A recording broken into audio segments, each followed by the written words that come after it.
bem provável que você tenha se deparado em algum momento com alguma série turca nos canais de streaming. Não sei se você assistiu ou se ficou com interesse, mas não teve muita coragem, até porque elas costumam ser um pouco longas. Eu tô aqui nesse vídeo para levantar alguns pontos a respeito de uma certa qualidade muito interessante que eu encontrei nessas séries, e eu vou utilizar a literatura para te provar o quão bom e talvez superior seja a riqueza dos detalhes em uma série turca comparado ao que a gente tem de Hollywood aí e até as novelas brasileiras. E se você já assistiu, vem comigo até o final desse vídeo aqui para ver se você conseguiu captar o que eu vou falar aqui. Salve pessoal, sejam bem-vindos à Taverna do Leitor, meu nome é José Augusto. Eu costumo aplicar tudo que eu leio e estudo ao meu consumo de conteúdo, de entretenimento, e com as séries turcas não foi diferente.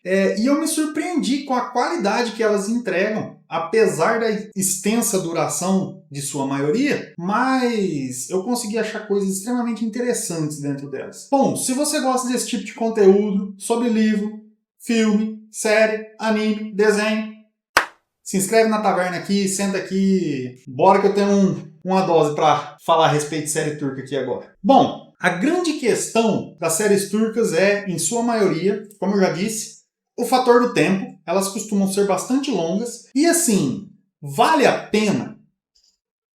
Eu digo que sim, com algumas ressalvas, por questão de tempo.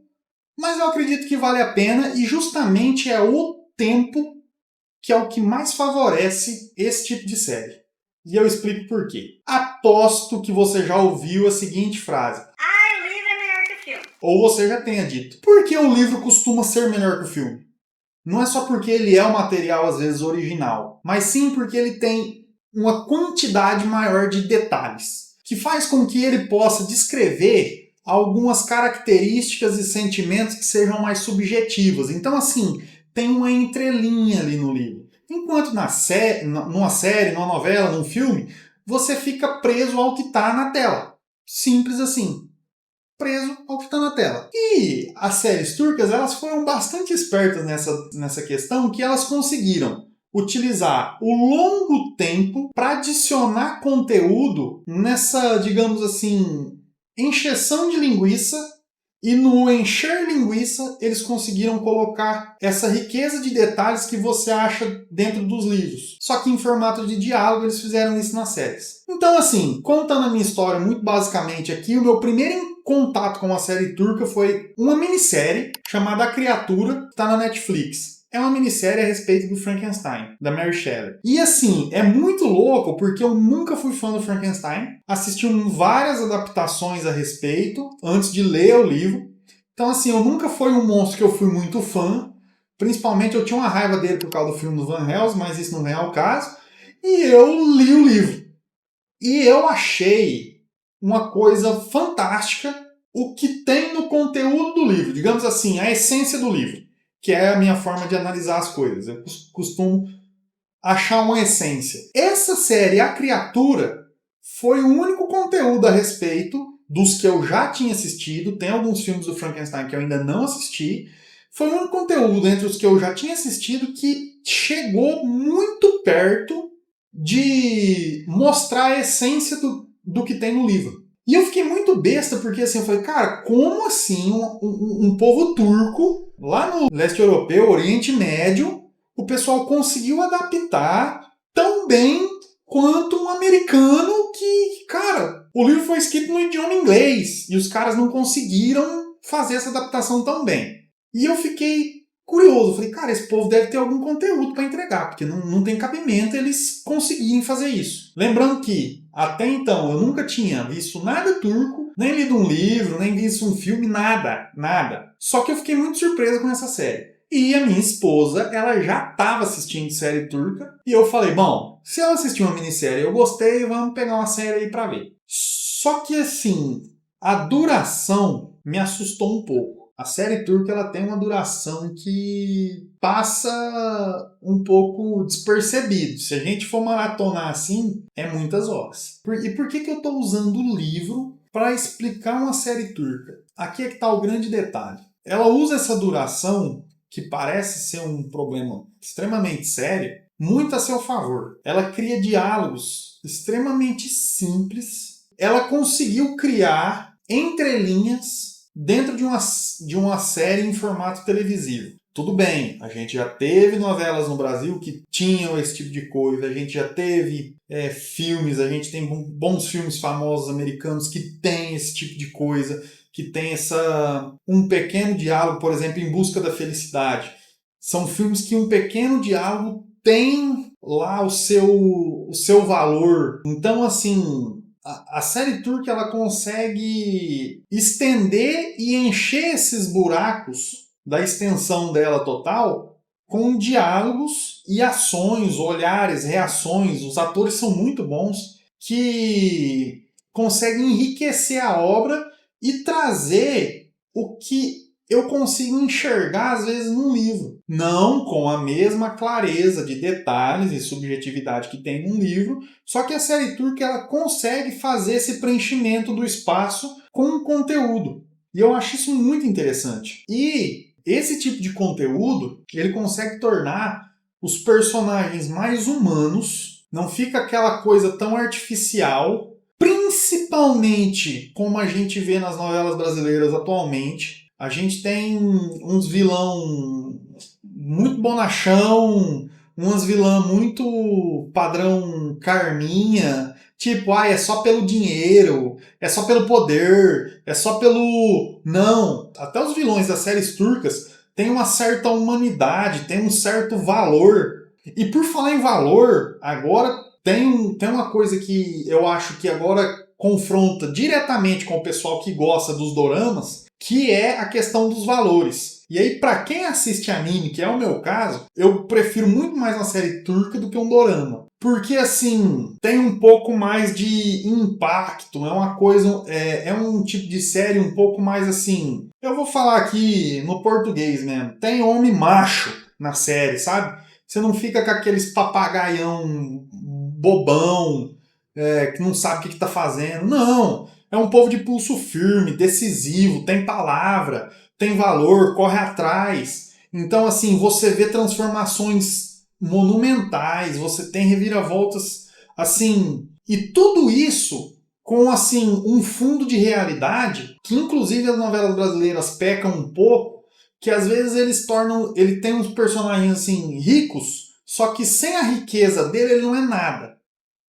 Enquanto a série turca, ela, tipo assim, tanto o muito miserável quanto o muito rico, você consegue adaptar, trazer aquele arquétipo daquele personagem para a tua vida, ou para a vida de um vizinho, de um colega, sabe?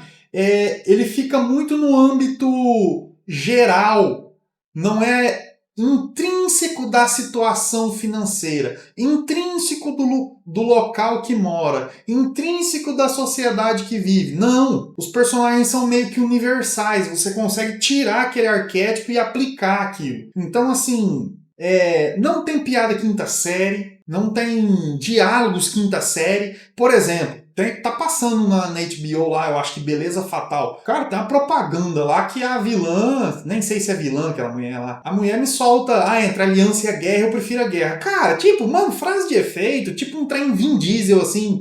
Até o Vin Diesel é melhor que no Velozes e Furiosos, é melhor que aquela mulher falando daquele jeito. Não tem isso na série turca, não tem esse tipo de diálogo assim, pô, tá, corta o diálogo que não muda nada na série. Não, não tem, é muito difícil você achar. Você tem que peneirar para você encontrar. São um tipo de séries que, pelo menos as que eu assisti até agora, eu assisti, eu acho que 3, inclusive uma delas está passando hoje em TV aberta. Parece que está fazendo bastante sucesso, eu não acompanho essa parte da TV. Só que, assim, ela é uma série muito boa. Diálogo entre mãe e filho, entre vô e neto. Eles trazem bastante conteúdo, bastante afetividade. Você vê o amor de fato transparecer entre aquelas pessoas ali. Você vê de fato o sofrimento transparecer ali. É uma humanidade muito grande que esses atores conseguem empregar nos seus diálogos. E assim, aproveitando que eu lembrei dessa série, eu acho que tá passando na Band, na Record, não sei. Quando eu assisti Força de Mulher na HBO, tava lançando Casa do Dragão, segunda temporada. eu fiquei abismado com a comparação, porque assim, Casa do Dragão é um tipo de série que eu adoro. Dragão, coisa, espada, guerra e tal. E tipo assim, eu cheguei ao ponto em que eu tava preferindo ver um diálogo de uma mãe com um filho, passando uma extrema necessidade, um sofrimento danado, ver aquele afeto entre os dois e aquele cuidado, o amor de mãe para filho e de filho para mãe, do que ver o Daemon igual um retardado correndo dentro de um castelo 15 minutos sem nada para acrescentar em 1 hora de série. Uns diálogos merda do filho da Rhaenyra lá e, tipo, nada. Teve episódio de Casa do Dragão que, tipo assim, cara, antes não tivesse assistido. Não teve nada de conteúdo, nada. É assim, um puro pastel de vento. E as séries turcas, mais uma vez, apesar do tempo, que pra mim é um negócio assim, que eu tô correndo, traz um conteúdo imenso, que quando você termina a série, você fala, que série boa. Que perca de tempo boa. Satisfatória, valeu a pena. Então, assim, eu particularmente, sem comparação, novela, série americana, hollywoodiana aí, sem comparação. A série turca traz um conteúdo e um peso humano que é fora do normal. Além da gente conhecer um pouco da cultura deles, que, como eu disse no início, destoa bastante do que a gente tem aqui. Vai incomodar algumas pessoas, principalmente em relação à situação deles com a liberdade feminina. Tem um certo incômodo ali, mas é muito interessante. Ah, e mais uma dica a respeito das séries turcas. Se você tem, por acaso, alguma facilidade em ler legenda, com a leitura, se você puder assistir esse tipo de série legendado, com áudio original, você só vai acrescentar. Por que eu digo isso? Eu amo a dublagem brasileira. Sou um defensor da dublagem brasileira. Detesto assistir filme legendado, principalmente americano. Não sou fã. Só que o turco eu achei impossível assistir dublado. Porque eles são muito expressivos. E você percebe que ele dublado, por maior que seja a qualidade do trabalho dos nossos dubladores, eles não conseguem chegar no nível do turco. Tem uma diferença muito grande em relação ao idioma, então gera aquele descompasso entre boca e o que está sendo dito pela dublagem, além de que a parte emotiva deles é muito intensa. Não parece aquelas novelas mexicanas exageradas, mas é muito intensa. Então, assim, eu recomendo muito que se você for assistir uma série turca e você tem facilidade com legenda, assista, por favor, em turco, legendado em português. E se você não tem prática também, sugiro que o faça para agilizar um pouquinho a leitura e quem sabe você pode até começar a ler, não é? E, já que é para começar a ler, eu deixo aqui a dica do Frankenstein. Se você quer começar a assistir alguma série turca e ver o valor dela no quesito detalhe, riqueza, eu sugiro que você assista A Criatura da Netflix, só que antes eu sugiro que você leia o livro do Frankenstein. O link do vídeo está aqui no comentário. Leia o livro e assista a série e você vai entender o que eu estou dizendo. Eles manjam muito de transportar para as telas um fator humano que a gente está perdendo em alguns... Aliás, em alguns não, na maioria do que está sendo publicado hoje em dia no quesito cinema e televisão. Bom, e eu vou ficando por aqui. Fiquem todos com Deus e até a próxima.